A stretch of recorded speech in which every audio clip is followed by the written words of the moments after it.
Welcome to the European Parliament in Brussels for this new edition of Talking Europe.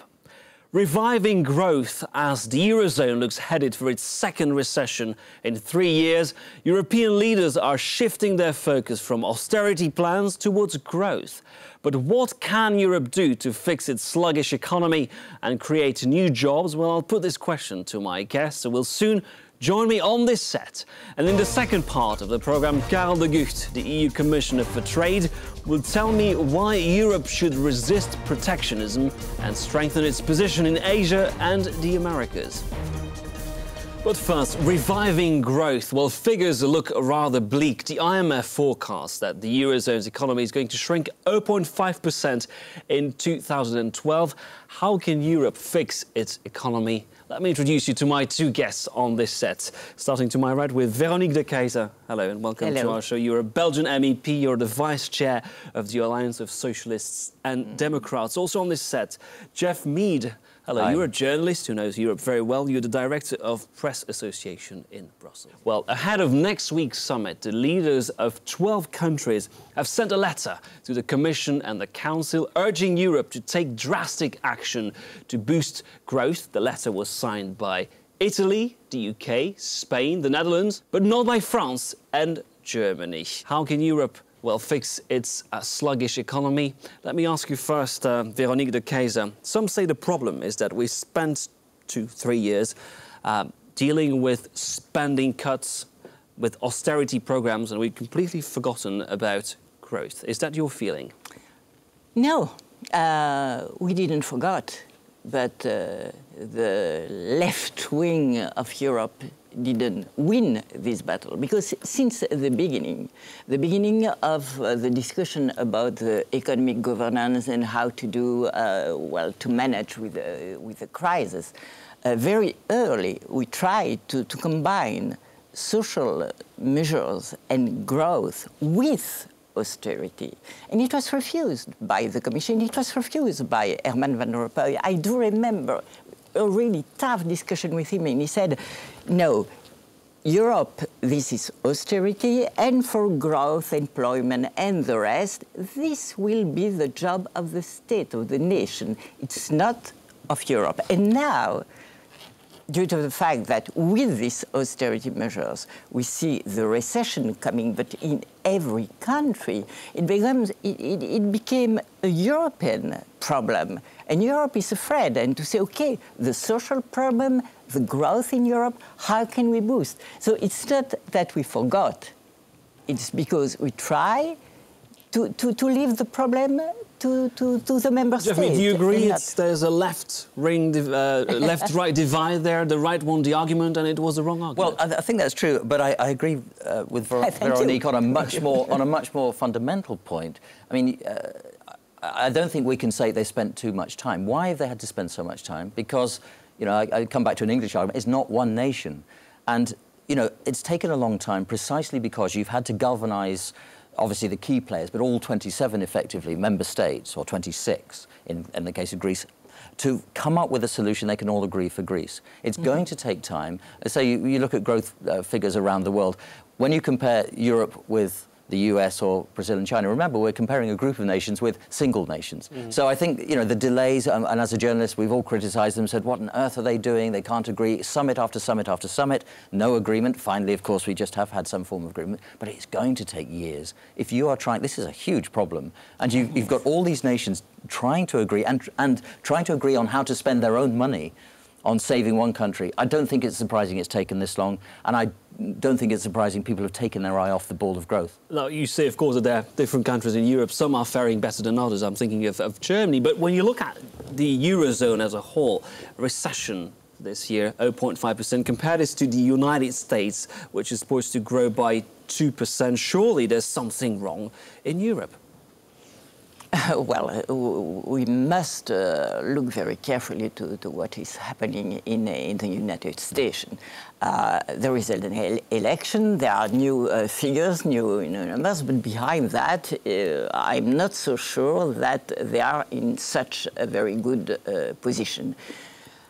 Something is wrong now, and I think will be wrong in Europe, because the austerity measures and the type of economic governance we have chosen to apply is very, very brutal and very tough, related to something which is part of the pouvoir d'achat, what we call pouvoir d'achat. Purchasing power. Yes, okay. The pension, the wages of the public services, the public services themselves, the lack of public investment, etc., etc. This will be very costful for the people. And this is part of the possible recession in Europe. And if we don't find a solution for that, which is to say, for instance, around a big European investment in communication, transport of energy, etc., etc., which could boost at a European level the situation. Without that, only to rely on the efforts which have to be made by the member state, it's not enough. Mr. Robeet, what's your feeling? What should European leaders do to boost growth in Europe? What do you think is lacking at the moment? That's a huge question. I mean, we've got another summit coming up in a few days' time. Historical summit? We will say it's crucial. Because every new summit, we are fed up. Absolutely. Well, let's write history. What should be done? Well, I tell you what, you don't need to write history. I've got it in front of me. We already have the draft conclusions for the next summit. And it's bizarre that it's already written out here, all the economic policy, what should be done for jobs and growth. Now, there's nothing wrong with any of the content, except maybe it's a bit weird in the situation we're in to already have, OK, it may change, but broadly speaking, this is the text of the results of a summit next Thursday and Friday. And here it is, and it gives a 5-point programme of priorities for jobs and growth. You know, growth-friendly fiscal consolidation, restore normal lending to the economy. OK, well, fine. What does that tell you? Probably green. Yes, exactly. It says tackle unemployment. Yes, you know, it's called motherhood and apple pie. So what do we do? I think you have to strike a balance between austerity cuts that bite deep enough to try to get a country or several countries back on their feet, and cuts that strike so deep you can't even begin to get back on your feet because you've undermined, you know, you've even lost your tax base because you've reduced incomes, you've reduced jobs. Greece is the perfect example. I agree with that, but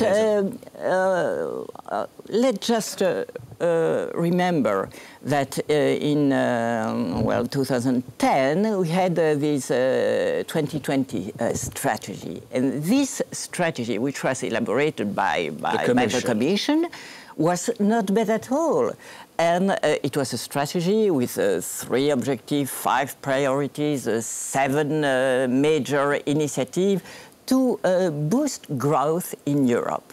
It's not forgotten, but it has never been applied because a lack of decision at the level, European level, and a lack of money for that, because it was relying on some efforts of the Commission and efforts from the member state. But the member state have no money enough now to implement the strategy. And this strategy in the middle term, at least, is a unique strategy which could be followed. It's also difficult to apply a single strategy, again, coming back to the point of nation-states, when different countries are at different points on the economic cycle. They have different cultural approaches to jobs, retirement ages, pensions. It's a big, big problem. That's true, but it could be adapted into different contexts. It's not just you have to do that, everybody has to do the same. It's not that. To put money in research is something which can be agreed by all the member states. To develop a green job and to support sustainable, renewable energy, for instance. This is something we could be agreed also. But every nation, every member state has its own history, its own culture, etc., etc. But it could be adapted. But the problem is, to do that, you need private and public investment. Well, before we continue our discussion, if there's one country that is indeed stuck in recession, it has to be Greece. Last year, Greece's economy shrank by 6%, and despite a new 130 billion bailout agreed by the EU this week, many wonder how the country will manage to fix its economy, as we will see in our report. After years of recession, many Greek people feel they are on their knees. Homeless people were once a rare sight on Athens' streets.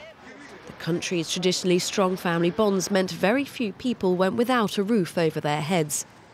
But the economic crisis sweeping the country has changed all that. This homeless shelter has seen more and more people seeking its help. In the last 2 years, we've noticed, according to our figures, a 25% increase in people who don't have any psychological problems, who aren't drug addicts, but who are simply unemployed. As a result of unemployment, these people have lost their homes. They can no longer pay the rent and find themselves on the street.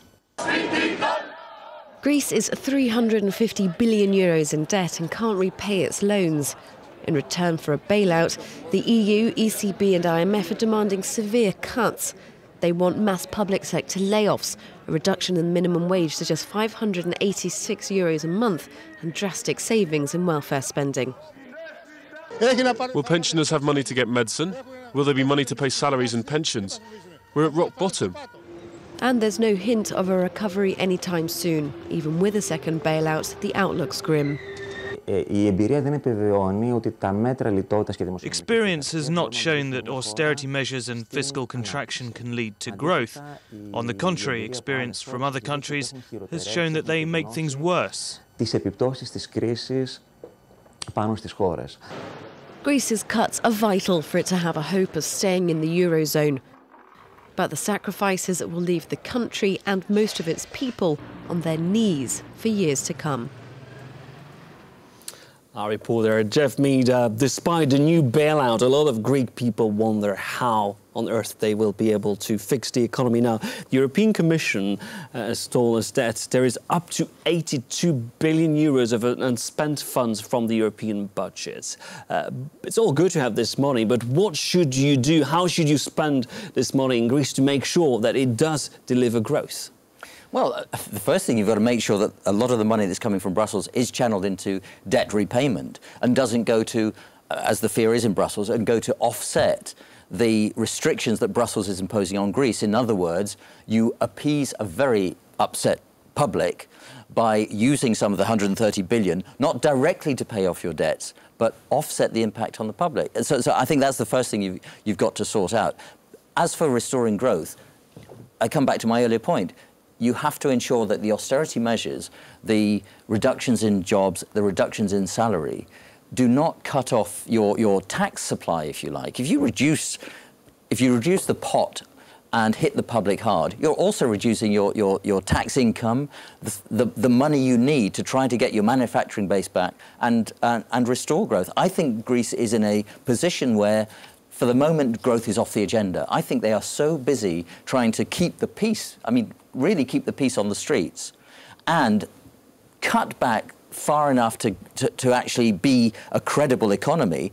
I don't think they can even begin to think about growth. I know, ideologically they should do, but I just don't see how it's possible. Veronique de Keyser, on top of the bailout, we're being told there is up to 82 billion euros of unspent funds. Now, it's all good to have the money, but what do you do with this? Where would you spend it in Greece, in Portugal, in Spain to foster growth? As my colleague was saying, I don't think it is the problem now in Greece. Now, the problem in Greece is that people are desperate. They have no pension anymore. It will take maybe a lifetime to restore Greece. And what the money would have to be placed on is really to help Greece to change the system in itself, because to have big reforms, they never did.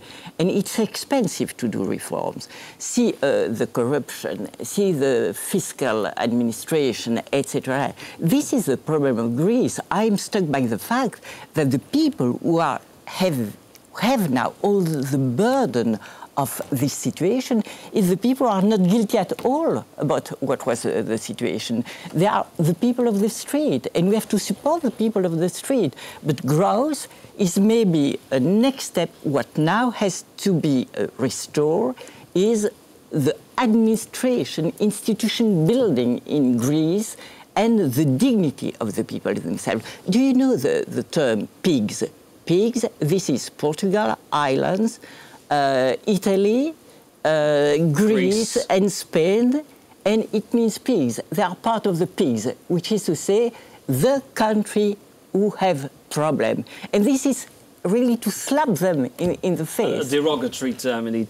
I was just going to say that if you are talking about simply where does the Commission target its money to stop the same breaking out in Portugal and Italy, I suppose instinctively I would have to say you throw a lot of money at particularly youth unemployment in these countries, and of course unemployment levels in Spain are appalling.